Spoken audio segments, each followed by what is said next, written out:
Hello viewers, welcome to Havish media.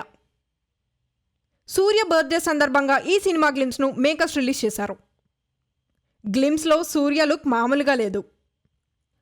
అసలు అలా gun పట్టుకుని పక్కన బాడీగార్డ్తో నడిచి వస్తుంటే రోలెక్స్ను మించిన క్యారెక్టర్ ఉండబోతుందా అనే క్యూరియాసిటీ క్రియేట్ అయింది. సూపర్ స్టార్ రజనీకాంత్, కమల్ హాసన్ తర్వాత ఆ స్థాయిలో టాలీవుడ్లో తిరుగులేని క్రేజ్ తెచ్చుకున్న కాలీవుడ్ నటుడు సూర్య. అసలు సూర్య సినిమాలు రిలీజ్ అవుతున్నాయంటే మన హీరో సినిమా రిలీజ్ అవుతుందనేలా అనిపిస్తుంది.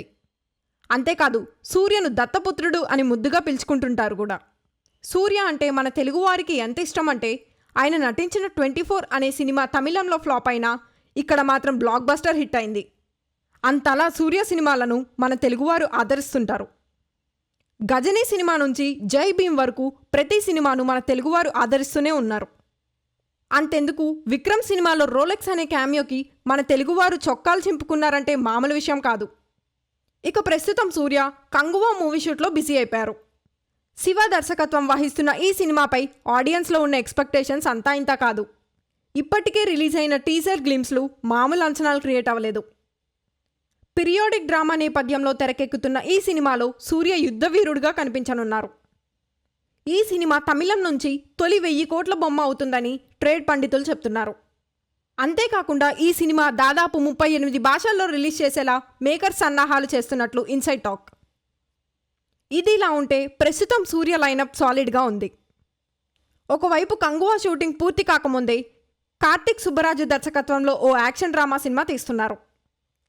నేడు సూర్య బర్త్డే సందర్భంగా ఈ సినిమా గ్లిమ్స్ను మేకోవర్స్ రిలీజ్ చేశారు.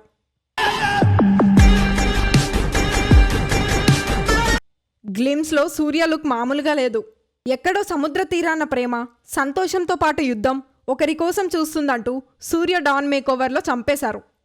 అసలు అలా గన్ను పట్టుకుని పక్కన బాడీగార్డ్తో నడిచి వస్తుంటే రోలెక్స్ను మించిన క్యారెక్టర్ ఉండబోతుందా అనే క్యూరియాసిటీ క్రియేట్ అయింది.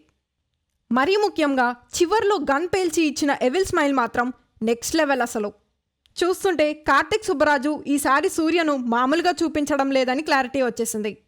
మరోవైపు సంతోష్ నారాయణ్ బ్యాక్గ్రౌండ్ మ్యూజిక్ మాత్రం వేరే లెవెల్లో ఉంది. ఇప్పటికే ఈ సినిమా షూటింగ్ స్టార్ట్ అయిపోయిందని, అన్నీ కుదిరితే వచ్చే ఏడాది ప్రథమార్థంలో ఈ సినిమా రిలీజ్ చేసేలా మేకర్స్ ప్లాన్ చేస్తున్నారు. ఇక ఈ మూవీలో పూజా హెగ్డే హీరోయిన్గా యాక్ట్ చేస్తున్నట్టు ఇన్సైడ్ టాక్. మీలో ఈ మూవీ చూడాలనే క్యూరియాసిటీ ఎంతమందికి ఉందో కామెంట్ చేయండి. మరిన్ని ఇలాంటి లేటెస్ట్ అప్డేట్స్ కోసం మన హవీష్ మీడియాని సబ్స్క్రైబ్ చేసుకోండి.